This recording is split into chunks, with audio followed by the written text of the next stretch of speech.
Welcome student. आज जो है हम एस्टेट का सॉल्व करेंगे पेपर 2019 का। तो देखिए इसमें एक प्रॉब्लम है, जैसे how many 2 digit number are divisible by 3। तो हमें क्या है नंबर्स बताने हैं कि कितने नंबर्स हैं जो डिविजिबल बाय 3 हो जाएंगे। तो देखिए इसमें हमारे पास क्या रहेगा, एन फाइंड आउट करना है। तो हमारे पास देखो, पहले आप देखो कि 2 डिजिट नंबर कहाँ से स्टार्ट होते हैं। आपको पता है ये 10 से लेकर कहाँ तक होते हैं, 99 के बीच में होते हैं। तो आपको ये बताना है कि 2 डिजिट नंबर, अब कंडीशन क्या लग गई है कि ये डिविजिबल किससे होना चाहिए, 3 से। तो आपको पता है कि पहले ये 12 है, 15, 18, ऐसे ऐसे डिजिट्स जो हैं वो 3 से डिविजिबल हो जाएंगे। और उसके अगर हम लास्ट से लेते हैं तो वो हमारा कितना हो जाएगा, 99, क्योंकि 100 से पहले 99 है और 99 भी हमारा 3 से डिविजिबल होता है। तो हमारे पास एक सीक्वेंस आ गई है, ये हमारी किसकी सीरीज़ है, एपी सीरीज़ है। नाउ अब हम ए एन का इसका फार्मूला या कर लेंगे इसमें अप्लाई। जैसे ए हमारे पास है 12 एंड डी है 15 - 12, दैट्स मीन 3, और ए एन हो जाएगा 99। तो हमारा होता है A N a plus N minus 1 into D.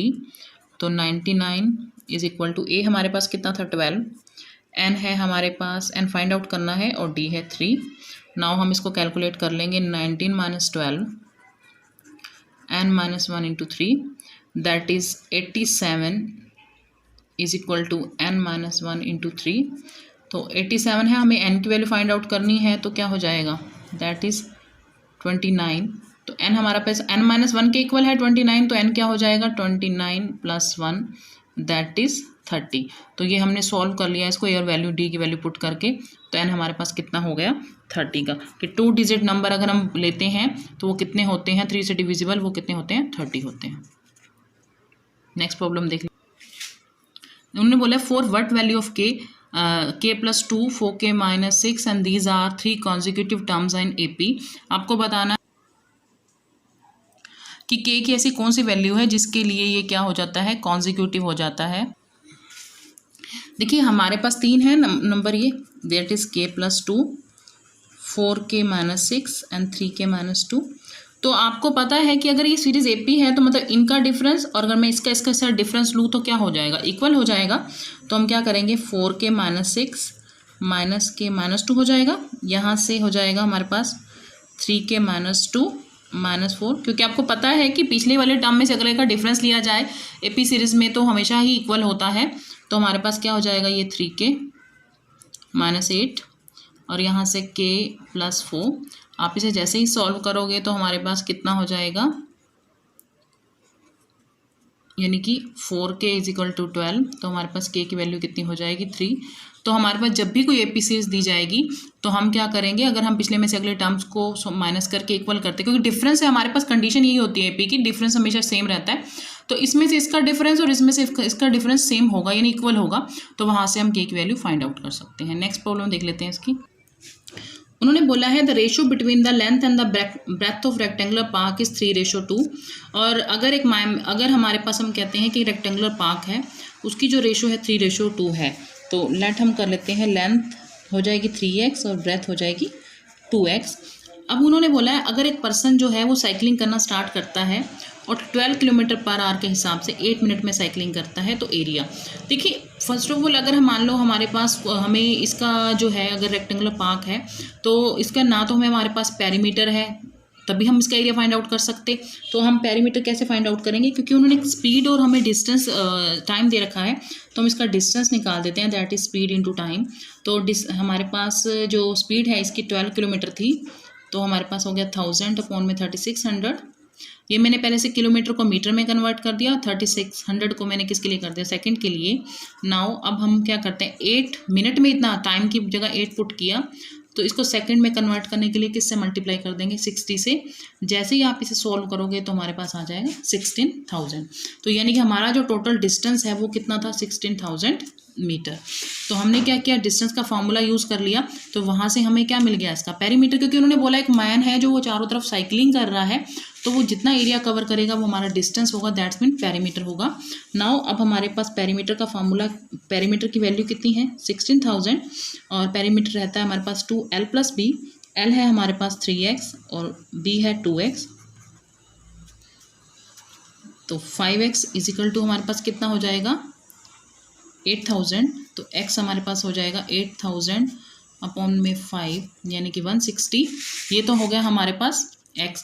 अब हमें तो साइड्स निकालनी है। साइड्स हमारे पास हो जाएंगी 3 इंटू 160 दैट इज़ 480, और सेकेंड साइड थी 2x, तो 2 इंटू 160 दैट इज़ 320। ये तो हो गई हमारे पास लेंथ और ये हो गई ब्रेथ। हमने क्या किया है, देखिए हमने रेशो ली है, उसकी रेशो 3x 2x थी, बट हमारे लिए मेनली क्वेश्चन था कि हमारे पास पेरीमीटर गिवन नहीं था, तो इसकी स्पीड और टाइम का यूज़ करके हमने पेरीमीटर फाइंड आउट कर लिया है, और फिर वहाँ से हमें क्या मिल गई, साइड्स मिल गई हैं। अब हम क्या करेंगे, एरिया सिंपल है, एरिया कैसे निकाल सकते हैं, लेंथ इंटू ब्रेथ, तो 480 इंटू 320, तो ये हमारे पास आ जाएगा 153600 मीटर स्क्वेयर। तो यही हमारा जो है इसका रिक्वायर्ड आंसर है। तो ये हो जाएगा हमारे पास फर्स्ट। तो इसका ऑप्शन नंबर 1 जो है इसका राइट आंसर है। सॉरी, ऑप्शन नंबर 2 था 3 में, ऑप्शन नंबर 2 जो है इसका राइट आंसर आ जाएगा। नेक्स्ट देख लेते हैं प्रॉब्लम। आगे है, उन्होंने कहा एक नंबर मैंने चूज़ किया है 1 2 3, एक्स चूज़ किया है 1 2 3 से और वाई चूज़ किया है 1 4 9 से। आपको प्रोबेबिलिटी फाइंड आउट करनी है कि एक्स वाई का जो प्रोडक्ट है वो लेस होना चाहिए 9 से। तो देखिए मेरे पास एक नंबर एक्स मैंने यहाँ से चूज़ करना है और वाई मैंने यहाँ से चूज़ करना है। अगर मैं प्रॉपर पेयर बनाती हूँ इसके, तो 1 1 1 4 और 1 9, मतलब पहले मैंने 1 को तीनों के साथ ले लिया, फिर 2 1 2 4 और 2 9, उसके बाद 3 1 3 4 एंड 3 9। ये हमारे पास आउटकम बन गई टोटल। किसके लिए, अगर मैं यहाँ से x चूज़ करती हूँ और यहाँ से y चूज़ करती हूँ, तो ये कितनी है 1 2 3 4 5 6 7 8 9। तो हमारे पास टोटल आउटकम कितनी बन गई, 9 बन गई। ये तो था जब हमने x यहाँ से चूज़ किया और y यहाँ से चूज़ किया। उसके बाद अब हमें क्या करना है, उन्होंने ये बोला है कि ऐसी टर्म ले लो जिसका प्रोडक्ट लेस देन 9 हो। तो ऐसी कितनी हो जाएंगी, 1 1 हो जाएगी, एक तो इसका प्रोडक्ट लेस देन 9 है, एक 1 4 हो जाएगी, इसका प्रोडक्ट है, ये तो 9 ही आ गया, और 2 इंटू 1 ये भी प्रोडक्ट छोटा है, 4 टू द 8 ये भी छोटा है, ये नहीं है, 3 1 द 3 ये भी छोटा है, ये भी 12 आ गया, ये भी बड़ा है, ये भी बड़ा है। मीन्स मेरे पास नंबर ऑफ पेयर कितने बने, 5। तो ये तो हो गए हमारे टोटल आउटकम और ये हो गए फेवरेबल आउटकम, क्योंकि उन्होंने ये बोला, कंडीशन दे दी कि हमें ऐसा प्रोडक्ट लेना है प्रोबेबिलिटी के लिए जिसका प्रोडक्ट लेस देन 9 हो। तो मेरी इसकी प्रोबेबिलिटी क्या हो जाएगी, एक्स वाई लेस देन 9 की, दैट इज़ 5 बाय में 9। तो ये हो गया फेवरेबल केसेस और ये हो गया टोटल केसेस। तो यही इसका आंसर है। हाँ जी, नेक्स्ट है, height of a drinking glass in a 14 centimetre, the diameter of 2 circular and are 4 centimetre and 2 centimetre. आपको कैपेसिटी फाइंड आउट करनी है। देखिए जब हमारे पास कभी भी 2 डायमीटर दे रखे होते हैं, तो ये फर्स्ट टर्म का फार्मूला यूज़ होता है। तो हमारे पास वॉल्यूम ऑफ फर्स्ट टर्म का फार्मूला क्या रहता है, दैट इज़ 1/3 पाई R1 का स्क्वायर, R2 का स्क्वायर, R1 R2 का स्क्वायर। तो 1/3 22/7। देखिए यहाँ पर डायमीटर 4 है तो हमारी रेडियस एक कितनी हो जाएगी, 2, और एक 2 है तो दूसरी क्या हो जाएगी, 1, 2 इंटू 1। आप और साथ में हमारे पास सॉरी यहाँ पर हाइट भी आएगी। तो हाइट कितनी थी, 14। ये हमने पुट कर दिया है। अब हम इसको सोल्व कर देते हैं। तो जैसे ही आप इसको सोल्व करोगे तो हमारे पास आंसर सारा क्या आ जाएगा, यह आ जाएगा हमारे पास 102.666 सेंटीमीटर क्यूब। बट यहाँ पर ये ऑप्शन नहीं है और 6 है तो एक ऐड हो जाएगा, तो हमारा option number B is right. हमने सिर्फ वॉल्यूम ऑफ फर्स्ट टर्म का फॉर्मूला लगाया है। तो ये कैसे होता है, जैसे मान लीजिए वहाँ हमारा ग्लास है जिसकी अगर 2 रेडियस होती हैं, उस केस में फर्स्ट टर्म यूज़ होता है। तो उन्होंने 2 रेडियस बोला हुआ है कि 2 सर्कुलर एंड हैं उसके, तो हमारे पास हमने सिर्फ वॉल्यूम ऑफ फर्स्ट टर्म का फॉर्मूला यूज़ कर दिया है, तो हमारा आंसर आ जाएगा इससे। हाँ जी, नेक्स्ट देखिए कि अगर हमारे पास इक्वेशन गिवन है, find the value of x. वो सिंपल है ये, तो देखिए 9√x - 30 = -10। देखिए रूट में से रूट माइनस हो जाएगा, दैट इज़ 2√x। ये कितना हो जाएगा 20 का, तो √x हमारे पास कितना हो जाएगा 10, 2 से डिवाइड होकर। तो अगर हम स्केयरिंग करते हैं तो x कितना हो जाएगा 100, क्योंकि हमारे पास रूट की x की वैल्यू फाइंड करनी थी और ये रूट की थी, तो हमारे पास आंसर नंबर डी सही होगा इसका। हाँ जी, देखिए इसमें आगे है, if the height of a vertical pole is √3 time the length of the shadow.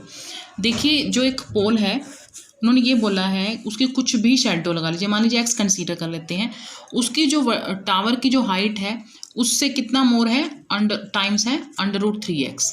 अगर मैं इसको x कंसीडर करती हूँ शेडो को, तो मेरे पास जो टावर है वो कितना हो जाएगा, √3x, कितने टाइम्स है उसका। तो हमें क्या करना है, इसका एंगल फाइंड आउट करना है। तो देखिए हमारे पास क्या हो गया, अगर ये परपेंडिकुलर अपॉन बेस है तो हमारे पास क्या फॉर्मूला हो जाएगा इन ट्रायंगल ABC में। तो हमारे पास है AC अपॉन BC। तो ये परपेंडिकुलर अपॉन बेस क्या होता है, tan थीटा के इक्वल होता है √3x अपॉन में x is equal to tan theta. तो tan थीटा की वैल्यू जो होती है √3, वो हमारी किस पे रहती है, tan 60 डिग्री पर। तो थीटा क्या हो जाएगा हमारे पास, इतने टाइम्स बोला गया है क्योंकि शेडो को बोला, उन्होंने बोला पोल की हाइट इतने टाइम्स है, तो पोल इतना ले लेना है। तो थीटा कितना हो जाएगा 60 डिग्री का, यानी हमारा ऑप्शन नंबर ए सही हो जाएगा इसका। आगे नेक्स्ट देखिए, आगे इन्होंने कहा हुआ है कि अगर हमारे पास an है -1 की पावर n, an है -1 की power n-7, third term find out करनी है। तो थर्ड टर्म के लिए n इज इक्वल टू क्या ले लेंगे, 3। तो n के प्लेस पर 3 हो गया, -1 की पावर 3, 3 - 7। देखिए ये ऑड है तो हमारे पास ये माइनस का माइनस रह जाएगा, दैट इज़ -4। तुम्हारा राइट आंसर क्या हो जाएगा, 4। हमने जस्ट पुट करना था और इसकी थर्ड टर्म नहीं फाइंड आउट कर ली हमने। Next problem